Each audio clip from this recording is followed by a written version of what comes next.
मूर्तिकार म्हणून तुमचं तर खूप मोठं नाव आहे. ज्यावेळी तुमच्याकडे मूर्तिकार येतो मला एक अपेक्षा असते की मला विशालदादांकडची मूर्ती पाहिजे, परंतु किमतीमुळे मी ती मूर्ती आणू शकत नाही. असा पण एक कधीतरी एक शंका असते ज्यावेळी एक असा ज्याला आवड आहे. आता सर्वसाधारण तुमची मूर्तीची किंमत ही जी असते ही आकारानुसार असते किंवा त्याचं जे काम असतं त्याच्यानुसार असते, तर कशा पद्धतीने तुम्ही मूर्तीची किंमत ठरवता?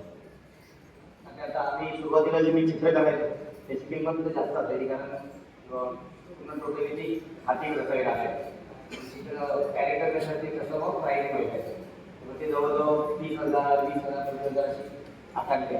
आता जे मी पारंपरिक सुरू केले ते साच्यातलेच होतात.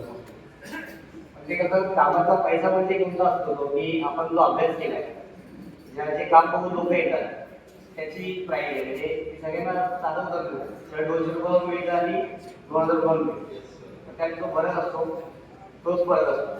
आणि बाकी कामाचा वेळ आणि लोक आहेत बरेच जण काम तुम्ही चांगलं काम चांगलं काम देणारे पैसे लोक चांगले पैसे देणारे लोक पण आहेत.